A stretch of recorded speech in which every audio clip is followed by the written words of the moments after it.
Assalamualaikum warahmatullahi wabarakatuh. Salam jumpa, salam sapa.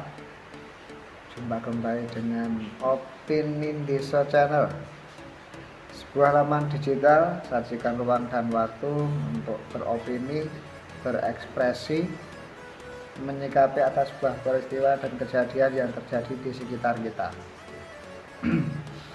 Untuk jumpa kali ini, Opini Desa masih mengangkat tema seputar pemerintahan desa yang masih rame dibahas di berbagai laman media sosial. Itu dari komentar para netizen tentang keberadaan dari dana desa. Dana desa sebagai tumpuan utama bagi pemerintahan desa untuk memberikan pelayanan terkait dengan anggaran yang diberikan kepada masyarakatnya, terutama bagi desa-desa yang di PADES-nya belum mumpuni, belum memiliki penghasilan yang cukup untuk melakukan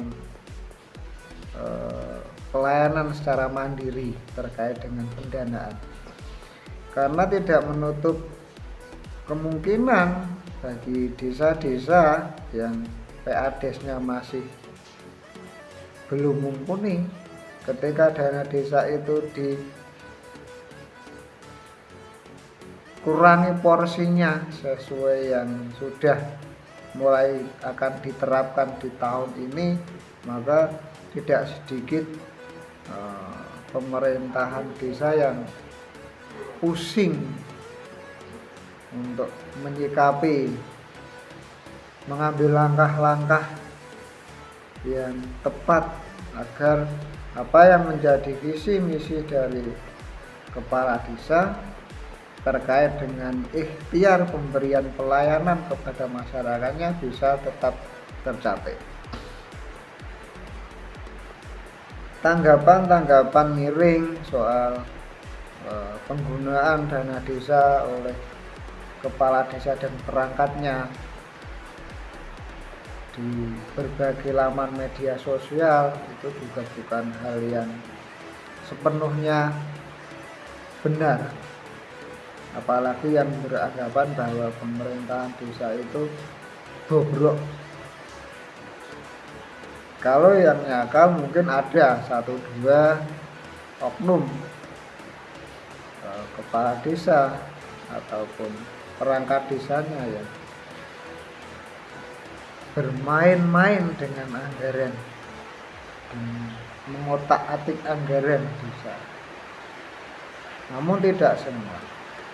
Masih banyak jajaran pemerintahan desa yang amanah dan totalitas dalam memberikan pelayanannya.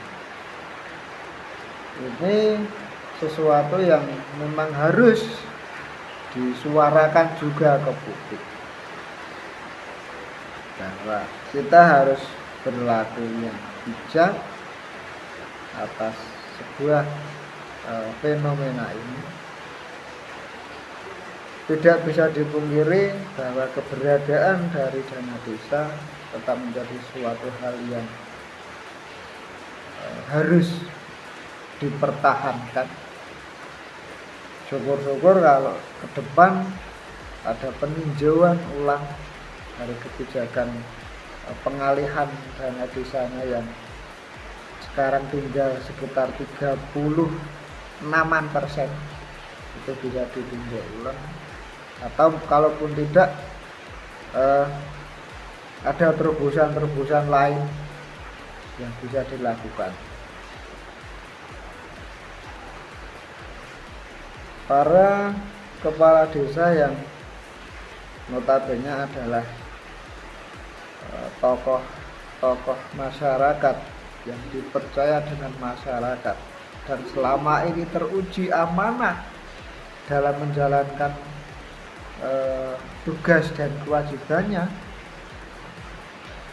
itu juga perlu untuk diapresiasi.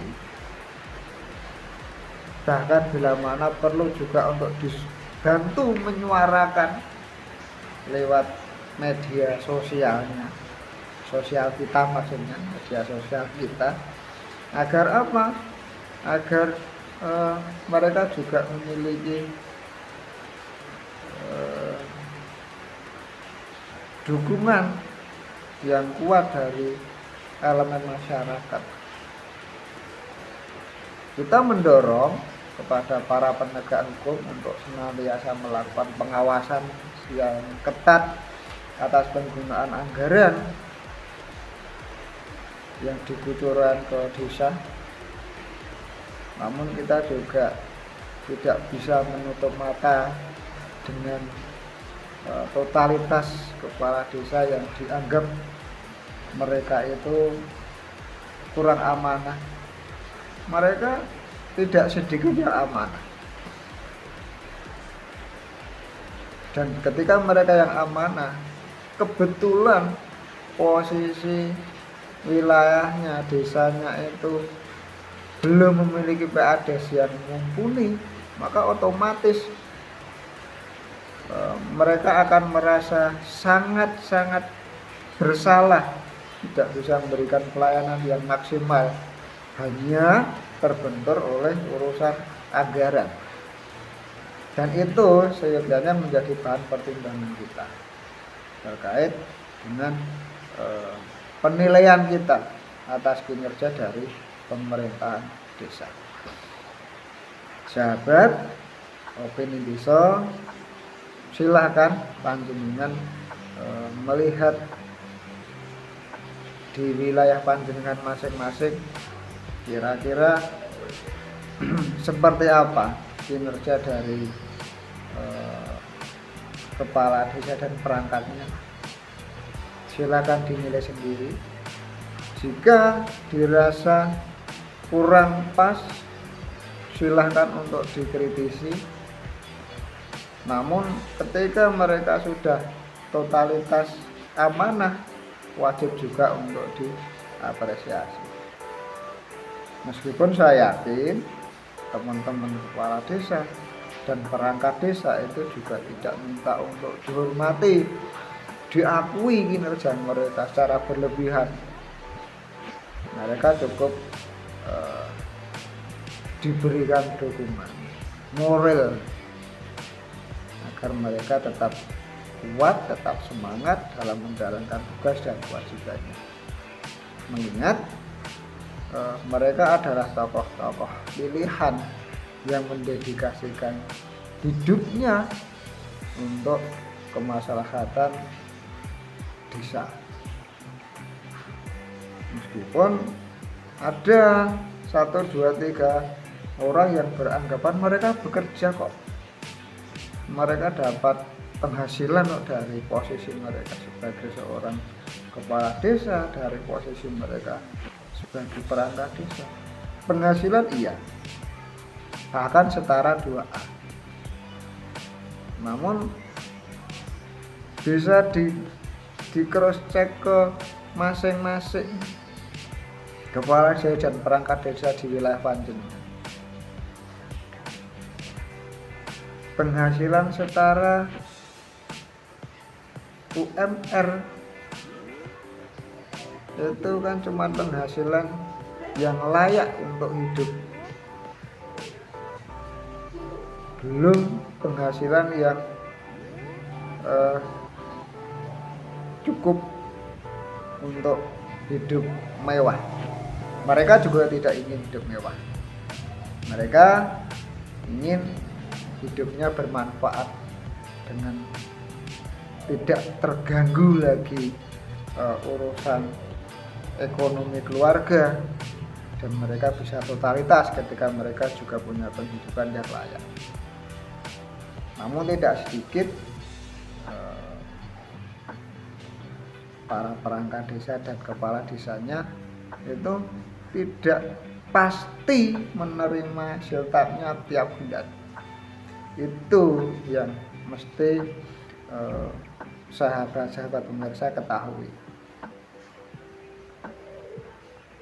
UMK untuk kabupaten kota, misal UMK untuk kabupaten kota di wilayah Jawa Tengah itu kan sekitar 2 jutaan sekian kalau di wilayah Kabupaten Magelang, karena kebetulan saya berada di Kabupaten Magelang. 2 juta 400-an atau 2 juta 600-an sekian itu UMK-nya Kabupaten Magelang. Sementara penghasilan setara 2A itu cuma 2 juta sekian. Untuk teman saya yang menduduki posisi sebagai seorang perangkat desa itu penghasilannya tiap bulannya itu sekitar siltapnya ya itu sekitar 2.222.000. Itu artinya masih di bawah UMK, dan itu pun tidak diterimakan tiap bulan. Setiap awal tahun pasti mengalami penundaan dengan berbagai dalih. Kenapa bisa mengalami penundaan? Berbagai dalih yang sebagai pedomannya.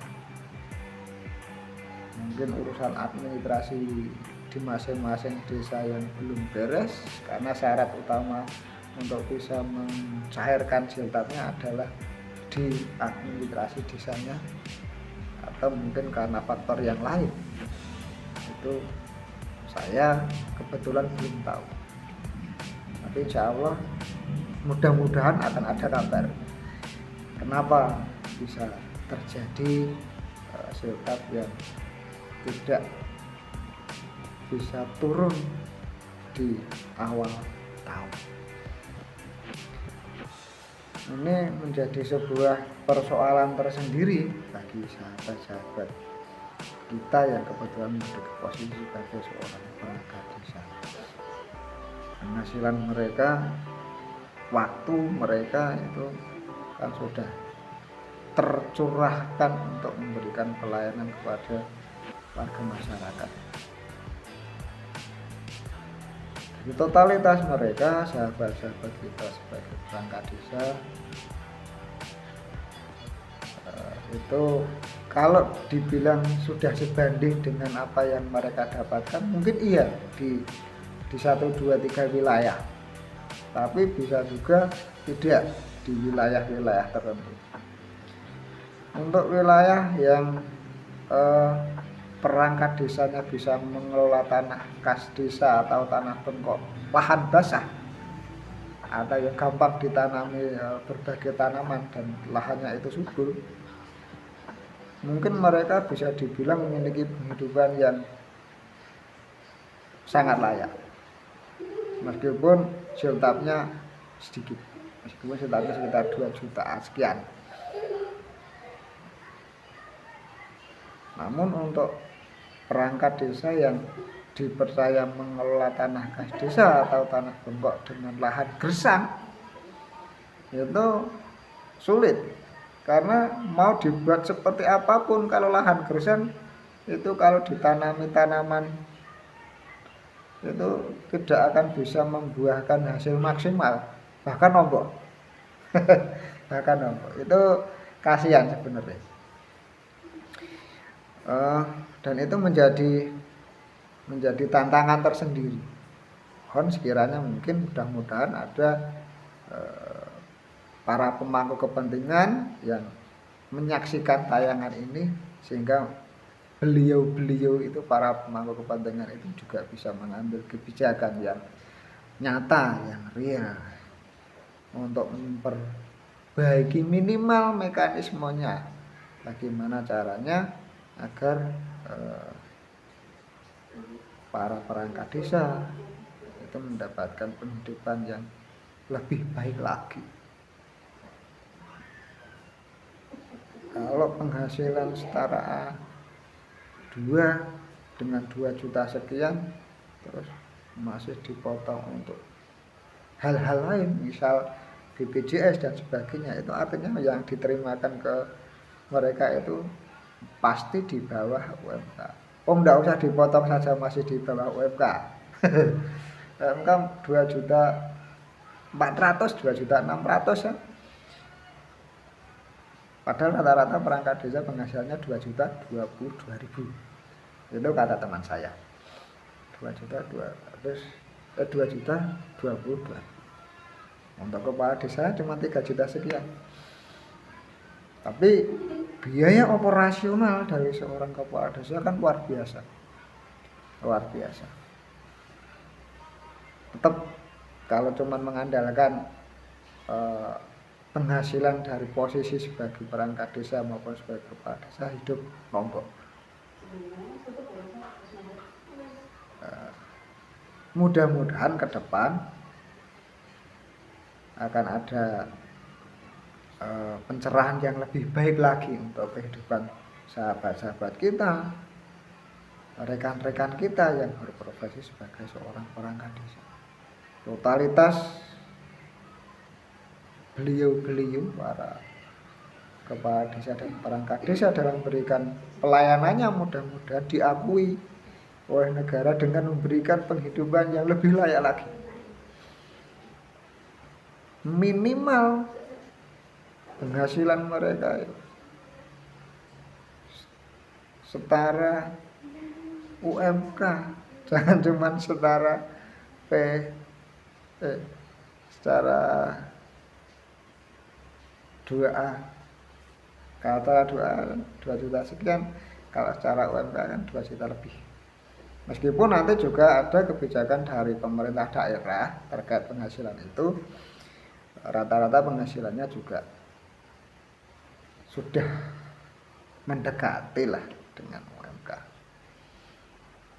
Cuman persoalannya untuk di wilayah kami itu konon kabarnya masih ada kendala di tiap bulan di awal tahun. Itu artinya mereka di awal tahun itu juga dipusingkan bagaimana mereka akan memenuhi kehidupan keluarganya ketika hak beliau tidak cair. Ketika mereka pusing, otomatis totalitas mereka dalam memberikan pelayanan juga berkurang. Karena mereka tidak bisa maksimal memberikan pelayanan. Mereka harus membagi waktu antara untuk pelayanan masyarakat dan untuk penghidupan keluarga mereka masing-masing. Mudah-mudahan ini sekali lagi didengar oleh para pemangku kepentingan agar ke depan ada kebijakan yang kembali lebih berpihak lagi. Saya yakin teman-teman kepala desa dan perangkat desa itu juga tidak menuntut yang berlebihan kepada negara. Meskipun beberapa waktu akhir ini kita juga dihiburkan dengan pemberitaan tentang akan dijadikannya para SPPG di MBG itu sebagai pegawai P3K. Itu ya cukup menciderai perasaan daripada teman-teman, utamanya para pegawai honorer yang jauh lebih lama mengabdi seperti guru honorer. Nah, perangkat desa kesampingkan dulu lah. Perangkat desa itu sih yang penting sih tetap cair tiap bulannya dan ada kepastian, itu sudah cukup lumayan. Syukur ada penambahan. mudah-mudahan. Kiranya ini mohon maaf atas segala kesalahan, atas mungkin ada kata-kata yang kurang berkenan di hati para pemirsa. Jangan lupa memberikan tanggapan, like, komen, dan subscribe panjenengan. Tetap kami nantikan, tetap kami tunggu.